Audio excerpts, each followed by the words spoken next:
আসসালামু আলাইকুম ওয়া রাহমাতুল্লাহ। জাহেদ একাডেমিতে সকলকে স্বাগতম। আমি আজকে সাধারণ গণিত পরিমিতি পাঠের একটি সৃজনশীল তোমাদের সামনে নিয়ে আসছি। ঢাকা বোর্ড 2026। দেখি ঢাকা বোর্ড 2026টা আমরা একটু সমাধান করি। দেখো, একটি বৃত্তচাপের কেন্দ্রে প্রথম ক নাম্বার যে প্রশ্নটা, এটা কি দিছে আমাদেরকে একটু দেখি। একটি বৃত্তচাপের কেন্দ্রে 60 ডিগ্রি কোণ উৎপন্ন করে বৃত্তের ব্যাস 150 সেন্টিমিটার হলে চাপের দৈর্ঘ্য নির্ণয় করো। এখন কথাটা হচ্ছে, এটা তো উদ্দীপকের বাহিরের প্রশ্নটা, এটা চাপের দৈর্ঘ্য নির্ণয় করতে হবে। চাপের দৈর্ঘ্য নির্ণয় করতে গেলে আমাদের কোন সূত্রটা লাগবে এটা আমাদেরকে জানতে হবে। অবশ্যই সূত্র জানতে হবে, না হলে তো আমরা করতে পারবো না। চাপের দৈর্ঘ্য নির্ণয়ের সূত্র, চাপের দৈর্ঘ্য নির্ণয়ের সূত্র হচ্ছে এর সমান পাই আর থিটা বাই 180। কি? পাই আর থিটা বাই 180। এটা কিসের সূত্র? চাপের দৈর্ঘ্য নির্ণয়ের সূত্র। এটা কিসের সূত্র? চাপের দৈর্ঘ্য নির্ণয়ের সূত্র। এখন চাপের দৈর্ঘ্য যদি আমরা নির্ণয় করতে চাই, এখানে আমাদেরকে কি কি দিছে? 60 ডিগ্রি। 60 ডিগ্রি কিসের মান? থিটা। 60 ডিগ্রি কিসের মান? থিটার মান। তারপরে কি দিছে? বৃত্তের ব্যাস। বৃত্তের ব্যাস বলতে 2r বুঝি আমরা। 2r সমান কত? 150। আচ্ছা, আর সমান 150 ভাগ 2। 150 ভাগ 2 70 75। এই যে আমরা বুঝতে পেরেছি। এখন আমরা এই অঙ্কটা করব। অঙ্কটা আমরা এখন সমাধান করব। আচ্ছা, আমরা এখন সমাধান করি, দেখি। ক নাম্বার দেওয়া আছে। প্রথমে আমরা কি কি দেওয়া আছে এটা লিখি। দেওয়া আছে, কি দেওয়া আছে এখানে? আমরা দেখছিলাম আগে যে বৃত্তচাপের কেন্দ্রে 60 ডিগ্রি কোণ উৎপন্ন করে। 60 ডিগ্রি, 60 ডিগ্রিটা কিসের মান? 60 ডিগ্রি হচ্ছে থিটার মান। তাহলে আমরা কি লিখতে পারি? থিটা সমান কত ডিগ্রি? 60 ডিগ্রি। কত ডিগ্রি কোণ উৎপন্ন করছিল? 60 ডিগ্রি কোণ উৎপন্ন করছিল। বৃত্তের ব্যাসকে আমরা কি লিখতে পারি? 2r। বৃত্তের ব্যাসকে কি লিখতে পারি? 2r। 2r সমান কত? 150। এখন r সমান আমি কি লিখতে পারি? 150 বাই 2। 150 বাই 2, 150 বা 2, 75। কত? 75 সেন্টিমিটার। 75 সেন্টিমিটার। আমরা জানি যে চাপের দৈর্ঘ্যের সূত্রটা কি? এর সমান পাই আর থিটা বাই 180। পাই আর থিটা বাই 180। পায়ের মান কত? অবশ্যই আমরা জানি পায়ের মান 3.1416। আর এর মান 75। থিটার মান কত ডিগ্রি? 60 ডিগ্রি। আর 180, আর কি 180। ক্যালকুলেশন যদি করি তাহলে কি পাই? 3.1416 গুণ 75 গুণ 60 ভাগ 180, 78.54। 78.54। চাপের দৈর্ঘ্য কত? 78.54। এটাই উত্তর। আমরা এখন রম্বসটির ক্ষেত্রফল নির্ণয় করব। ক নাম্বার প্রশ্নের সমাধান। রম্বস, চলো। এই যে রম্বস, এটা হচ্ছে একটা রম্বস। ধরে নিলাম এটা rhombus. O A B C D, A B C D, এটা কি? রম্বস। এখন কি করবো এখানে? দেখো কি করি। D1 কোনটাকে ধরি আমি? ধরো D1, D2। রম্বসের কর্ণকে কি বলে? D1। আর রম্বসের কর্ণকে কি বলে? D1। এখন কথাটা হচ্ছে রম্বসের ক্ষেত্রফল নির্ণয় করবে। ক্ষেত্রফলের সূত্রটা কি? রম্বসের ক্ষেত্রফলের সূত্রটা আগে একটু লিখি, তাহলে তোমাদের বুঝতে অনেক সহজ হবে। Half D1 D2। এটা কি? রম্বসের ক্ষেত্রফল নির্ণয়ের সূত্র। এখন D1 এর মান কি আমাকে দিছে? উদ্দীপকটা একটু দেখি কি বলছে। দেখো, একটি রম্বসের পরিসীমাটা কি? আসলে পরিসীমা জিনিসটা কি? পরিসীমা হচ্ছে 4 বাহুর যোগফল। পরিসীমা কি? চার বাহুর যোগফল। পরিসীমা হচ্ছে যে কোনো একটা ত্রিভুজ, যে কোনো একটা চতুর্ভুজ। ধরো হোয়াইট বোর্ডের যে চার পাশ, এই পাশ, এই পাশ, এই পাশ, এই পাশ, এই যে চারটা পাশ, এই চার পাশের যোগফলটা হচ্ছে পরিসীমা। এখন চার পাশের যোগফল যদি পরিসীমা হয়, এই রম্বসের এই পাশ এ, এই পাশ বি, এই পাশ সি, এই পাশ ডি, কয়টা পাশ? একটা, দুইটা, তিনটা, চারটা। কয়টা বাহু? চারটা বাহু। এই চারটা বাহুর যোগফল 200 সেন্টিমিটার। ক্লিয়ার? চারটা বাহুর যোগফল কি? 200 সেন্টিমিটার। কর্ণ 80 সেন্টিমিটার। কর্ণ কি? 80 সেন্টিমিটার। এখন কথাটা হচ্ছে, কর্ণ তো এখানে দুইটা রম্বসে, একটা D1 আর একটা D2। একটা D1 আর একটা কি? D2। কর্ণ কয়টা? দুইটা, একটা D1 আর একটা D2। D1 এর মানটা এখানে কত? D1 এখানে হচ্ছে, আমি যদি D2 বের করি, এটাকে আমি ধরো, এটাকে ধরো আমি D1 ধরলাম, এটাকে কি ধরলাম? D1। আর এটাকে ধরলাম D2, এটাকে ধরলাম D2। D1 সমান কত ধরতে বললাম আমি? 80। পুরোটাই 80 আর কি, পুরোটাই 80। এখন আমরা একটা কাজ করতে পারি, এখানে ক নম্বর সলিউশন করতে গেলে আমরা লিখতে পারি যে রম্বস দেওয়া আছে, দেখতে পারি কি দেওয়া আছে রম্বসের পরিসীমা। রম্বসের পরিসীমা, রম্বসের পরিসীমা কি? রম্বসের পরিসীমা 200 সেন্টিমিটার। রম্বসের পরিসীমা যদি 2 সেন্টিমিটার হয়, তাহলে রম্বসের একটা বাহুর দৈর্ঘ্য কত? আমি একটা বাহুর দৈর্ঘ্য আগে বের করি। এক বাহুর দৈর্ঘ্য, এই যে এই বাহুটাকে আমি এ ধরতে পারি, বি ধরতে পারি, সি ধরতে পারি, ডি ধরতে পারি। আমি এ বি সমান এ কি 200/4, 50 সেন্টিমিটার। সেন্টিমিটার কি লিখছি আমি? যে এক বাহুর দৈর্ঘ্য এ বি সমান 50 সেন্টিমিটার। কয় বাহুর দৈর্ঘ্য? এক বাহু। এই বাহু, এই বাহু, এই বাহু, এই বাহু সমান। আমার চিত্রটা অবশ্য সমান হয় নাই, কিন্তু রম্বসের চারটা বাহু হয় সমান। ক্লিয়ার না? আচ্ছা, এক বাহুর দৈর্ঘ্য 50 সেন্টিমিটার বুঝছি। এখন কি করবো আমি? একটা বাহু মানে কি? একটা বাহু, বাহু, এটা বাহু কি? এবি। এটা বাহু এবি, বুঝছি। একটা বাহু কি পাইছি? এবি। এখন আমার একটা কর্ণ দেওয়া আছে, কর্ণ, কর্ণ D1 কত দেওয়া আছে? 80 সেন্টিমিটার। আর আমার দরকারটা কি? আমার দরকার হচ্ছে ক্ষেত্রফল। ক্ষেত্রফল নির্ণয় করতে গেলে কি লাগবে? D1 লাগবে, D2 লাগবে। এখন কি আমি D2 এর মান জানি? D2 এর মান কি আমি জানি?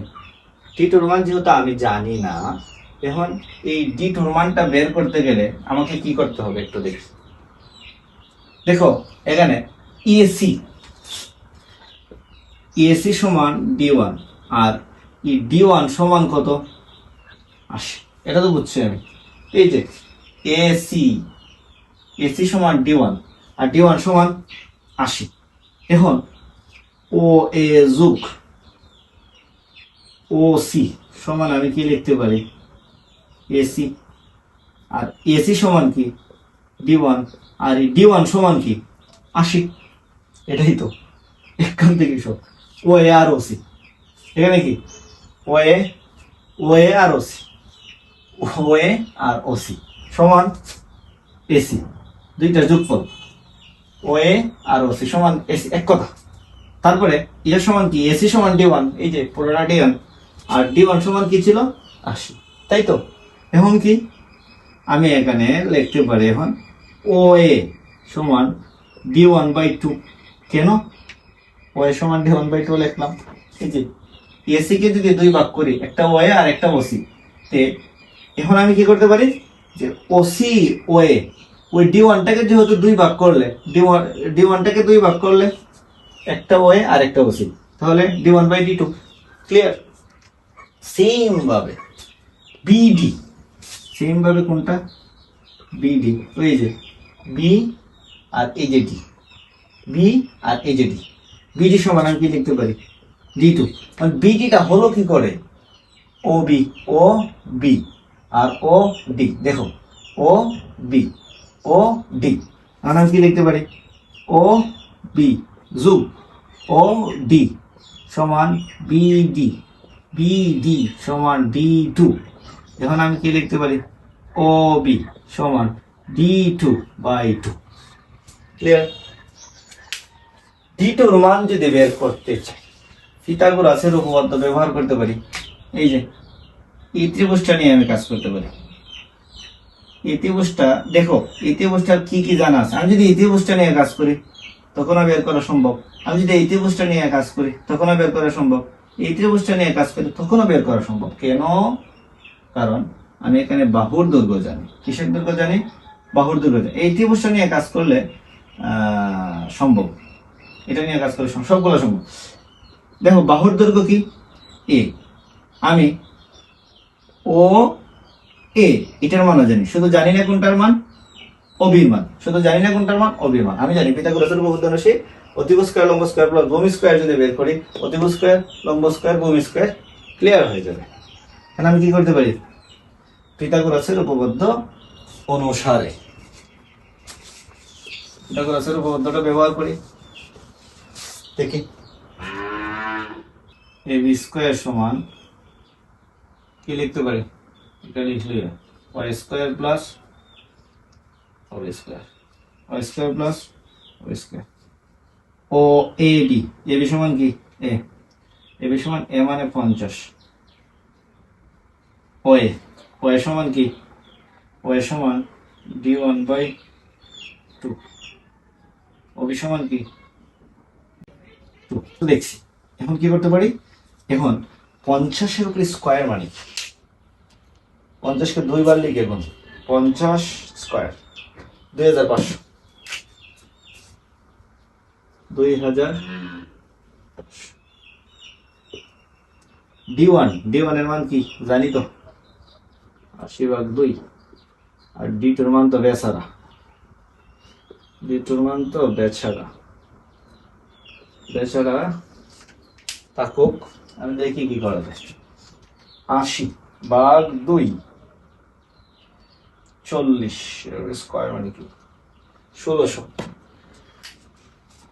বেচারা থাকুক, এখানে আমি 1600 লিখলাম, আর D2/2, এখন কি করা যায়, এটা প্লাস আছে, পক্ষান্তর করি, মাইনাস করে দিই, 2500 থেকে 1600, 2500 থেকে যে 1600 বাদ দিই, D2/2 বেচারা, D2/2 বেচারা থাকে এখানে 900, আর D2/2 এখন কি করতে পারি, দেখো এটাকে D2/2 আর 900-কে এদিকে আনতে পারি, এটা তো স্কয়ার অবস্থায় আছে, স্কয়ার অবস্থায় আছে, স্কয়ার অবস্থায়। স্কয়ার তুলতে গেলে কি লাগবে, আমার রোড বসানো লাগবে, রোড বসালাম, রোড মানে কি, রোড মানে হচ্ছে 30, রোড মানে হচ্ছে 30, এবং D2 সমান আমি কি লিখতে পারি, 30 গুণ 2, D2 সমান 60। এখন D1 এর মান পেয়ে গেলাম, D1 এর মান তো আগেই ছিল, D2 এর মানও পেয়ে গেছি, আমাদের কাজ কি প্রায় সমাপ্তির দিকে, এটা মুছে দিই, আর তো লাগবে না, আর তো লাগবে না, তাই না, আর কি লাগবে এটা, না আর তো লাগবে না। এখন আমরা লিখবো যে আবার আমরা জানি, আর কিছু আমরা জানি রম্বসের ক্ষেত্রফল, রম্বসের ক্ষেত্রফল, রম্বসের ক্ষেত্রফল সূত্র কি ছিল, half into D1/2, half. D1 এর মান বেচারা, D1 এর মান তো বেচারা ছিল না, D1 এর মান ছিল 80, আর D2 এর মান ছিল বেচারা 60। কি করা যায়, হাফ মানে 0.5 গুণ 80 গুণ 60, ওরে বাবা রে বাবা, কি 2400 না, 2400, 2400, সুতরাং রম্বসের ক্ষেত্রফল, রম্বসটির ক্ষেত্রফল 2400 বর্গ সেন্টিমিটার,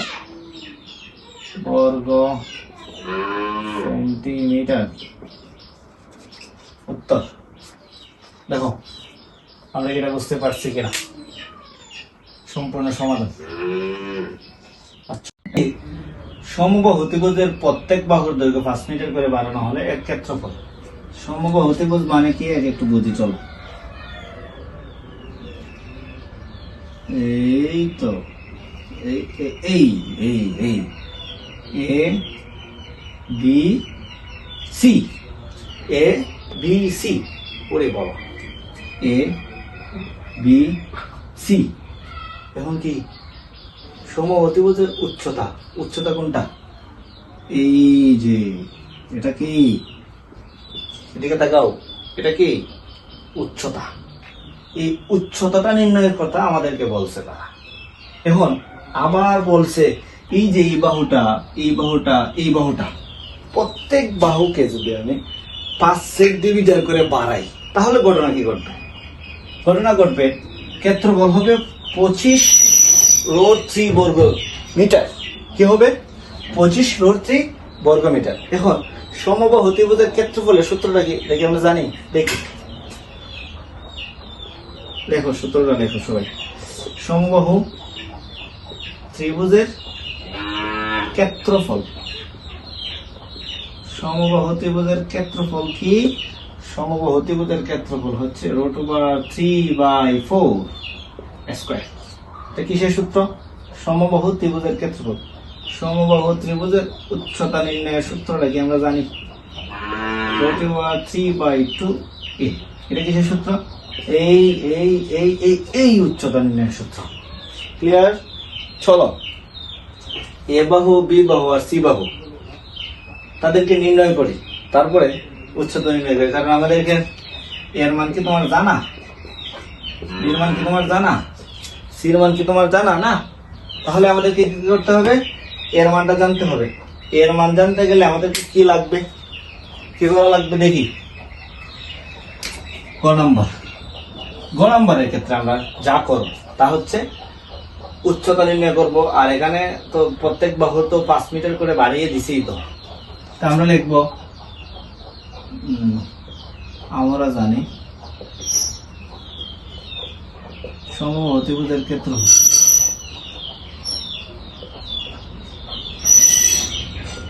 সমবাহু ত্রিভুজের ক্ষেত্রফল √3/4 স্কয়ার, √3/4 স্কয়ার। প্রত্যেক বাহুর দৈর্ঘ্য,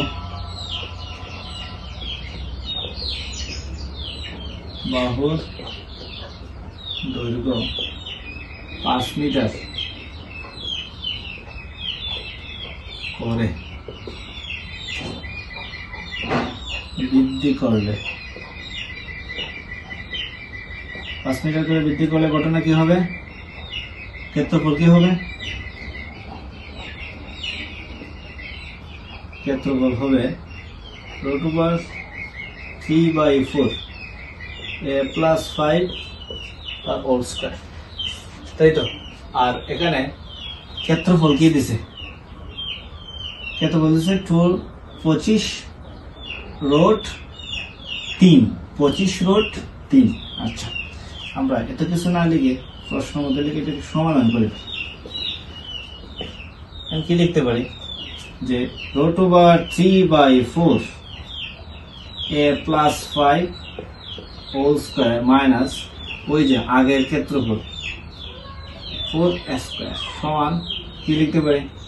25√3। এখন দেখো এখানে a প্লাস বি, এটাকে যদি a ধরি, এটাকে যদি b ধরি, a plus B whole square, a plus whole square সূত্র কি? a square plus 2ab plus b square. আচ্ছা, √3/4 আর √3/4 কমন আনতে পারি, 3/4 আর √3/4। এখন এটা সূত্র পড়ে, সূত্রটা একটু পড়ে নি। সমান 25 দেখো বুঝতে পারছো কিনা, কোনো প্রশ্ন আছে? এখন কি করা যায়? Root 3/4 a plus b whole square a square plus 2a b plus b square minus 25 root 3। এখন কি করা যায়? Root 3/4 a square 2a 10a plus 25 আর এখানে 25 ঘটনা কি করে? 10a প্লাস 25 রেখে দিলাম, 10a প্লাস 25 রেখে দিলাম। আর এখানে যদি আর গুণ করি, এইটা নিচে 1 ধরলে এটা এটার সাথে, আর রোড 3 নিচে 25 রোড 3 গুণ 4 আর রোড 3 কি নিচে। এটাকে মুছে দিই, এটা আর লাগবে না। বুঝতে পারছি তো উচ্চতা কোনটা? এইটা, এই উচ্চতাটা। এখন দেখো, এখন কি করতে পারি? রোড 3 যদি কেটে দিই, তাহলে এখানে থাকে 10a আর 25 গুণ 4 100 4 25 100। এখান থেকে 10a 25 10 আছে না, কি করতে পারি? 100 মাইনাস 25। তাহলে কি হয়? 10a 100 থেকে 25 বাদ দিলে 75, এর সমান 75 ভাগ 10, এর মান 7.5। এর মান কি? 7.5। আমরা উচ্চতা নির্ণয়ের সমঅতিবেগের উচ্চতা নির্ণয়ের সূত্র কি? আবার আমরা জানি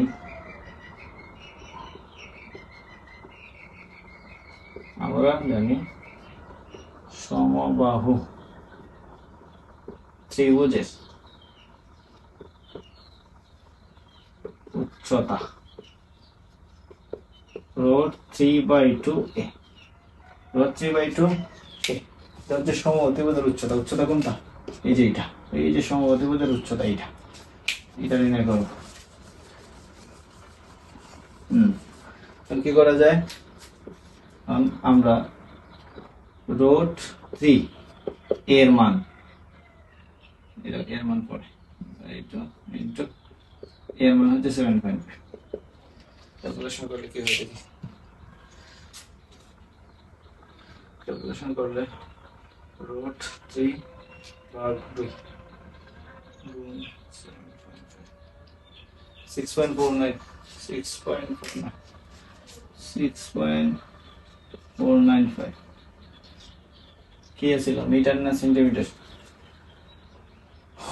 মিটার। সমঅতিভুজের উচ্চতা। এখন দেখো, এই সমঅতিভুজ যদি এটাকে আঁকি, এ বি সি, এটা কত? 7.5, এটা 7.5, এ বি আর সি এটা 7.5, আর এই উচ্চতাটা হচ্ছে 6.495। এটাই সমঅতিভুজের উচ্চতা। বুঝতে পারছি আসলে। দেখো, সবাই খাতায় তোলো।